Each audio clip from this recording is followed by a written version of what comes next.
Good morning and happy Friday. Welcome to SJU. It's our favorite day of the week. It's Fan Friday. It is. Yeah, this is the day we get to thank the fans, answer your wonderful questions. But first, we're going to talk about a couple of things in the movie news. First, I think we should take a pause and say Happy International Puppy Day. Oh. And also with you. And also with you. To all of the puppies inevitably watching us right now.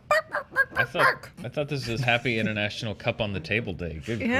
Got a lot of cups on the table. How are collection. there 4 cups for 3 people? Well, Is this 'cause I like have a shell game? Yeah. I always have 2. Oh, okay. 'Cause, Yeah. you want options in life. All right. Dan, will Black Panther be unseated by Pacific Rim Uprising this weekend? That's a question. And then also Spielberg has taken a few shots at Netflix. We'll get into that in a minute. Let's talk about Pacific Rim first. This is via Deadline. It made last night $2.3 million in its debut. It is expected to take down Black Panther in a mid to low 20 million range this weekend. That'll be their take expected. Black Panther is expected to make about 18 to 19 million this weekend. Still very impressive. It's had a rare 5-weekend reign at number 1. Huge for a February release. That last time we saw that was in 1991's Silence of the Lambs and 1992's Wayne's World. Party time. Excellent. Excellent. Who saw that coming? Right? Yeah. Yeah. Spencer, I wonder if that holds up. you'd be my Garth. It does. Okay. I think It does. Spencer would be my Garth if I had a... You're my Garth. Who's Garth? Really? Dan's my Tia Carrere. That was my favorite 80s sitcom, Who's the Garth? Who's the Garth? So this is opening also day and date with China. Not surprisingly, the first Joe's film Rob did Lowe. very, very well. Yeah. It's opening. China Not wrong. in particular is a large reason why we're getting a sequel Yes. to Pacific Rim. Yeah. Because the movie did $100 million here, which is okay for a movie of that budget, but it did phenomenally well overseas. Well, not like $1 billion, but well enough to do a sequel. And it's opening day and date pretty much everywhere in the world this weekend. I think Japan and a few other smaller markets. But it's going to be this is the global play, and if you've seen Pacific Rim Uprising, you know that it's the global play, particularly for China. It's very obvious that they're like, we're going to make this movie the money in China. I have not seen it yet. You guys haven't seen it either, right? Just Not the new one, no. What are your initial thoughts about this? First of all, we can't underscore enough that this is still pretty amazing for Black Panther. And what do you think it's going to make? It looks like it's going to make slightly under what Pacific Rim did. My initial thoughts are this weekend. I'm going to Sherlock Gnomes. Yeah! What's up, my Gnomies? This is the next installment of the Gnome trilogy. You had Gnomes. What was the first one? Romeo and Juliet. Sherlock Gnomes. Gnome Country for Old Men. And others. Joe, help me out. Fury, Beyond Thunder Gnome. Yeah. Gnome on the Range. Yep. There's no place like Nome. Yeah. The Wizard of Sweet Gnome, Alabama, for some of us. Yeah, thank you. High Fidelity. Nomi and Michelle's high school reunion. So there's only one I movie would- that matters this weekend, I and would it's see that Gnome movie. It's the Sherlock Law and Ornament film. I don't know. They're gonna make around the same amount of money, but who will come on top? It's nobody's. Nobody knows. Well, I know that nobody knows. Nobody knows. The movie I'll see. I think we can predict if Black Panther does, if it performs lower than expected, and Black Panther is number 1 for Then it was a 6th failure. weekend. Yeah. Well, that actually would be a pretty big deal. Yeah, that's why I have. But that's literally what's happened the last 2 weeks. The Yeah. last 2 weeks, I've looked stupid because I thought that A Wrinkle in Time and what opened last week that I totally whiffed on, that was number 2. Anyway, Well- I thought that they were both going to unseat Black Panther, and neither one of them did, as none of the movies that were supposed to potentially unseat it have done, because Black Panther's a phenomenon. So Yeah, well, I don't think I you look reserve stupid judgment. at all, because there's a reason why we haven't seen something like this happen since '92. Nothing sticks around anymore, because there's a giant Marvel movie or a Star Wars or something every week, and so this doesn't happen anymore. So I know the headline that people will click, and it'll probably end up being our title too, is that could Pacific Rim beat Black Panther? Will it? But that the is story literally is, our title. Top 10 Batman porgs. But the top 10 Batman porgs. But the real story is holy shit! Black Panther stuck around for 5 weeks. Yeah. And there's a decent chance it still could. Well, I think another factor, Joe, is that Pacific Rim Uprising currently sits at 48% on Rotten Tomatoes. This isn't a film that has critics going, you have to see this movie necessarily. And the Certainly not what first I film said. was a cult phenomenon. It wasn't a massive blockbuster hit Yeah. here domestically in particular. So it is not entirely surprising that Black Panther may maintain that reign. Yeah. See what you did there. I think it's going to be close. It's going to be closer. The Tomb Raider. That was what came out last week that I thought was going to. But doesn't that say everything? We can't even remember what it was because it's. Yeah, that's true. But that's the thing is everything that was supposed to unseat it. If you look at it, it's the same thing. It's a big budget movie that came out that people thought were going to do it, but when the reviews came out, they were very mixed. That was the case with Wrinkle in Time. That was the case with Tomb Raider. That's now been the case with Pacific Rim Uprising. You have 3 big budget movies that are supposedly going to be #1 that come out. They have mediocre reviews, and it's Black Panther has overperformed at every opportunity. So, and these other movies have underperformed at every opportunity. So I am done. I'm just gonna sit back and watch and see what happens. You're giving Sherlock Gnomes no chance. Yeah. No chance at all. no chance. Or Fine, what about fine. Sony's Paul, Apostle of Christ, also opening Midnight Sun, Isle of Dogs, and Soderbergh's Unsane, which I heard is great. Actually, none of these. If I'm going to go ahead and make a prediction, I do think that Pac Rim will come in #1, but I think it'll be quite close. Like you're talking about a $1 million difference. I saw Isle of Dogs. You We might did. review it We very might soon. review that quite soon. Speaking of potential Oscar nominees coming up, I don't know. That's a wild prediction. Nomeo and Spielberg. Juliet, more Nomeo talk. More Nomeo Sherlock talk. Gnomes. Welcome to Fan Friday, where it's all gnomes all the time. Spielberg, It's about time. shots fired at Netflix, you guys. He says Netflix movies should not be eligible for the Oscars. Here's what he had to say in an interview with ITV News. Quote, I don't believe that films that are just given token qualifications in a couple of theaters for less than a week should qualify for the Academy Award nominations. So if you guys don't know, there's a qualifying run for the Academy Awards, right? Which means that a film needs to be in a theater in Los Angeles. It needs to be for 7 days, during which period the screening must occur at least 3 times a day with at least 1 screening beginning at 6 p.m. and 10 p.m. daily. Very specific. Very, very specific, but also very narrow, right? And relatively inexpensive to do. So you could give your film a qualifying run, but then just largely have it available on Netflix, and it's really not hurting Netflix to do that. And if they get the Academy boost, it's good for them, it's good prestige, gets people more interested in Netflix. Steven Spielberg says, no way, sir. You should be at the Emmys, because he says fewer and fewer filmmakers are going to struggle to raise money or compete at Sundance and possibly get one of the specialty labels to release their films theatrically. And more of them are going to let the streaming video businesses finance their films, maybe with the promise of a slight 1-week theatrical window to qualify for awards. But in fact, once you commit to being a television format, you're a TV movie and you should be at the Emmys. Woo! Ooh, TV movie. Burn! That Lifetime shade. Well, yeah. Up until then, it was like so. His point was people are going to stop struggling to look for financing because they're going to get financing from Netflix. Like, what's the problem? I think his problem, like a lot of sort of entrenched directors, are that we're ruining the theatrical experience. I think that that's his fear, and that once you open this window that a streaming film is also eligible for an Academy Award, then we no longer have that distinct line anymore. Everything is everything. And it's true that most movies made for television are eligible at the Emmys. They're not eligible at the Academy Awards. So I think his question is, what's the difference between Netflix and a network? Well, I mean, I would push this a little bit towards the studios, because they're not doing a whole lot more than Netflix is to hit these requirements. If you look at a lot of the Best Picture noms from this year, like, it's not like the studios are giving a whole lot more in terms of release windows for like a Call Me by Your Name.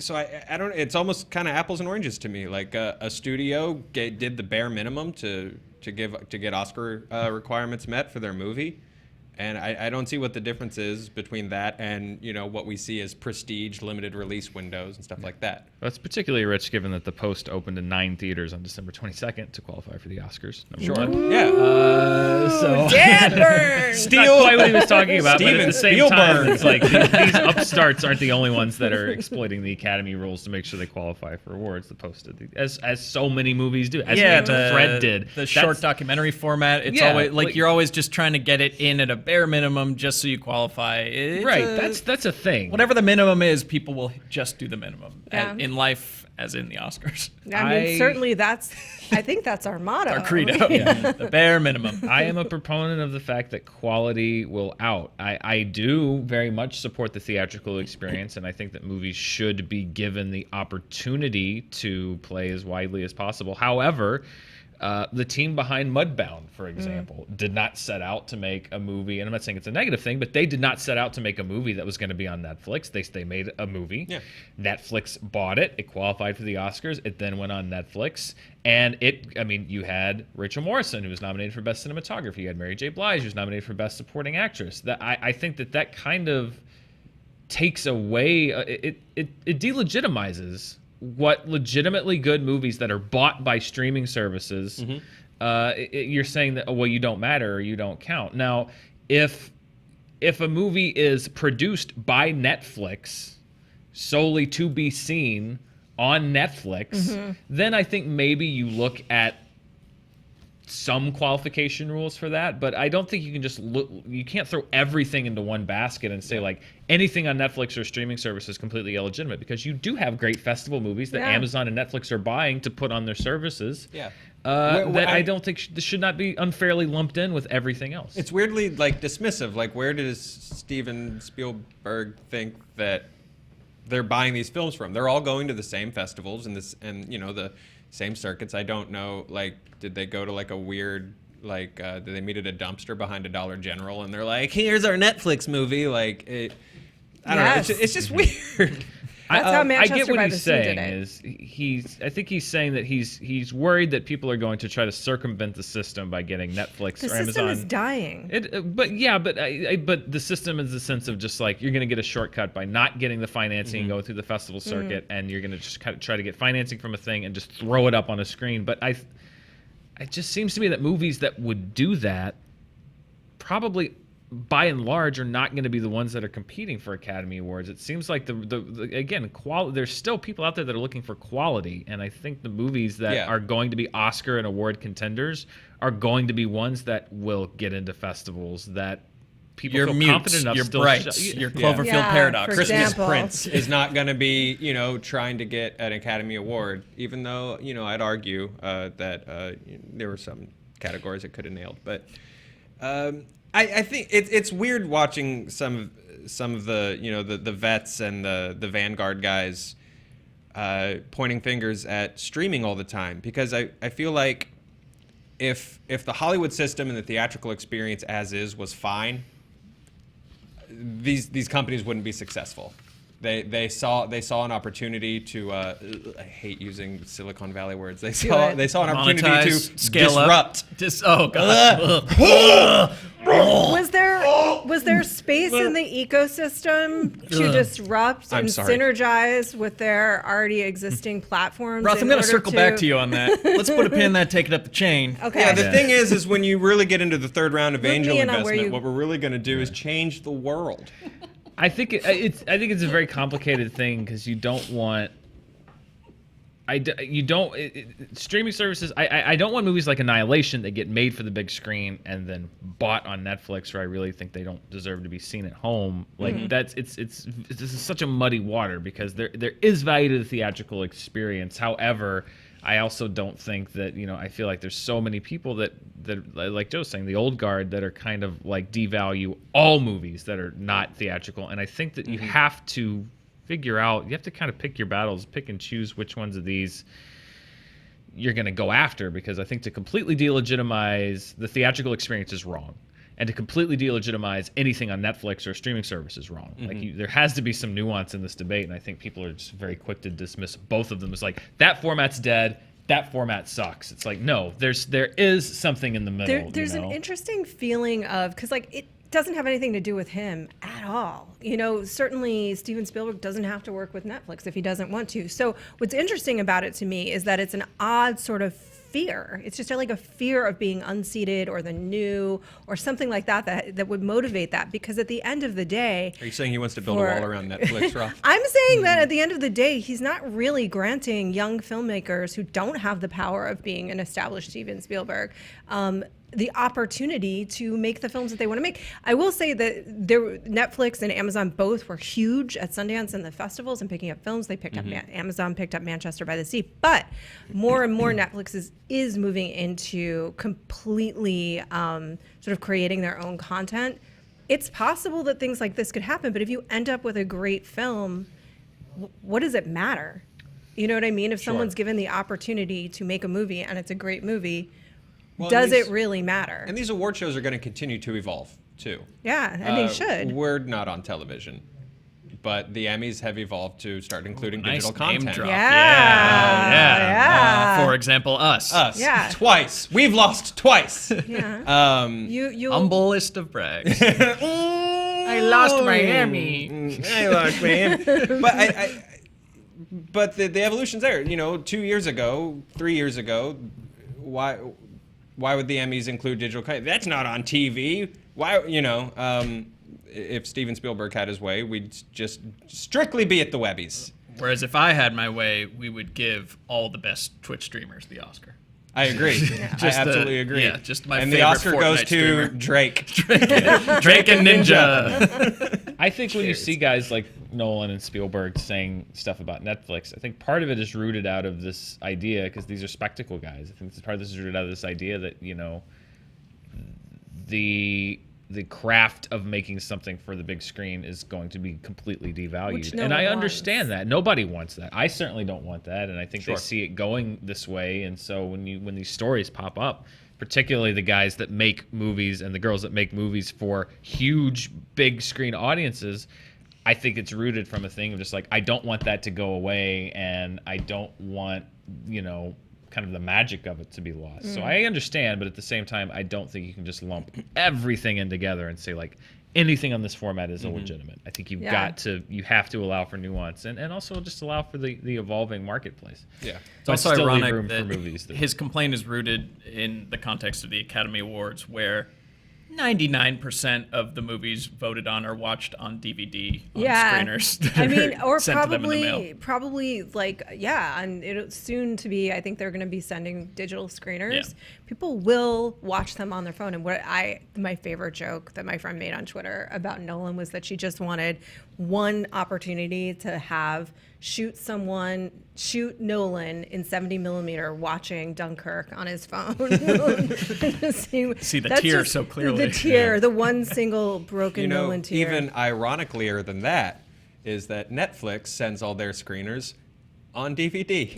Yeah. Yes. Which is very strange. It is. You're right. That's true. They're very well packaged, though. They're very nice. Ironical Friday. Let's talk about some fan questions. We have time for a couple of those. Eric asks, how excited are you guys that Boss Baby show is going to be on Netflix? What? Yeah. Yes, What? please. Oh, yeah. Oh, yeah. What? I mean, the more we dive into this world, the Yeah. better. So many questions, so much high-minded talk about political economy mixed with poop humor. Yeah. I can't wait. We're going to be doing our after show here on SJ News, Boss and Babies. Yeah. Yeah. Oh, yeah. Who's the boss? Who's the babies? You'll find out every week here on ScreenJunkies News. Changes. Switches That's every the whole week. thing, man. Which pill do you take? Yeah. This is my Matrix, so I'm very excited to delve more into the world of Boss Baby. I came to the world of Animated Boss series is gonna Baby be late in the game. I missed the boat a Sure. little bit The on that one. important thing is you got on the No, boat. I did get on the boat, and this is the most important film of the decade, people. This is the film that film unpacks for our times. who we are as a The people. commodification of love. Of affection. Yeah. Just the void inside all of us Yeah. from baby onward. The desire to be ever young. It's got it all. It's got everything in it, ladies and gentlemen. Dan. As the Screen Junkies canary in the coal mine for the Boss Baby, I will only accept this show if it is 100% world building. Yes. Yes. Yeah. None of these yeah, I agree. antics. Yeah. I don't want to see any antics. I want all no antics, all world building. I do not sanction your Nope. shenanigans. No buffoonery, sanctioned or unsanctioned.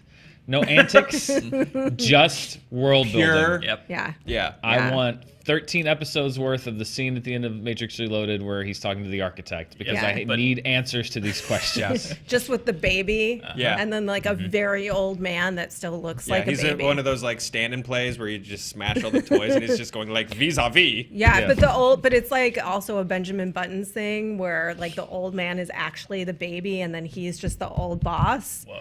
Yeah. What'd you just do? Same as the new boss. Yeah.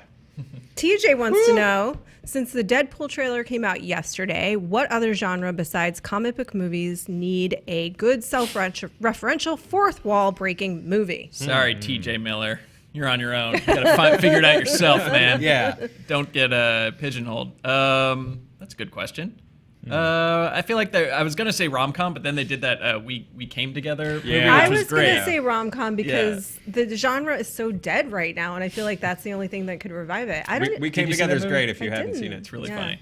Okay. I mean, for like the first 40 minutes, and then like you didn't have to make the whole movie because they just did like a really so on the nose. You're almost wondering whether it's like a bad Hallmark movie or if this is all intentional, but it becomes clear that this is just a parody of all the rom-com tropes, but played completely straight. So it's like Unreal, or is it? Less fourth wall breaking, I guess, than Unreal. It's how do you describe it? It's just like so. I mean, it's a satire. It's the Wet Hot American Summer team. Yeah, like they both Oh. come to the party and they're both dressed like Thomas Jefferson for Halloween. Like, Sure. what? You took my cab. Like, and they're mad, and then they fall in love. New York is basically a character in our New York story. is Oh, basic. that's- They say that a lot. Yeah. Yeah, I'm trying to think. I was thinking more comedies, but then Airplane, I think, is one of the great unheralded fourth wall breakers of Yes. all time. What a pisser. The Ted Stryker is just there's just like so many great fourth wall breaks that I don't know. I think the fourth wall break thing is best used sparingly because it can get real old. But I Yeah. will say the Real quick. spoof genre it deserves a comeback. Just the glory days of Airplane and I mean, look, the scary movie guys what turned happens it if we into- open that box and more disaster movies and epic movies come out? You're right. I don't know if that's a don't risk know I'm if willing it's to worth- take. Do we want That's fair. to open that arc, Joe? It No. could I don't be. know. It might melt my Face It face. could be melt. Untold Yeah. Riches, or it could melt our faces off. You know what? I'm a gambler. I'm opening the box. I'm opening the box because you might have Airplane in that box. You don't know. You're assuming it's disaster movie, but what if it's Airplane? We haven't had Airplane in that box for 37 years. Well, then or it's however time. long, 38 years. It looks like we Its picked the time is wrong time to returned. stop drinking. All right, Yep. so we've landed on rom-coms. Dante asks, what actor or director do you love but that everybody else hates? Oh. I don't know about hates, but I still stand for Luc Besson. He's had some flops. He's had some weird misses. But dude made Fifth Element. Dude made Fifth Element. Dude was just so weird and so out there, and God bless him. I hope he never changes. I don't think he will. Yeah. We're in any danger of that. Who do you like? I don't know, like that everyone else hates. I'm trying You to know think who I of think gets a somebody bad that I rap? like that people don't. Anne Hathaway. People are so mean to her, and I don't get that it. Oscar speech, man. Okay. It came true. Okay. But Sally Field had that moment too, and I will did. never stop loving Sally Field. That like fair. seemed real. I don't know. I think it all stems from that was the breaking point for America. She was a little child actor. You know what I And mean? she was there when on stage holding her Academy Award. I think people are really hard on her. Yes. I do. Everybody gets to be an asshole sometimes. You know who I think's underrated is Chris. He was in the American Pie movies. He was in Election. Chris Klein. Chris Klein. Klein, Chris yeah. Klein. Whatever happened to him? If you have not seen Street Fighter: The Legend of Chun-Li, you have to see it because it is a Z movie and he knows it. And it is Who's some he of play? just the best. A cop. It's the worst. Like it's not even a good Street Fighter adaptation, but he's so like he plays it like he's. Hey, on break it up over there. He plays it like he's on like CSI Miami, and he's just like, I heard there's an organization called Shadow Law that's really just kicking up dust in the neighborhood. And he's like, oh god, every line delivery is just poetry. You got Chris Klein, man. Billy's breaking news. Oh no. Billy's running in. Uh-oh.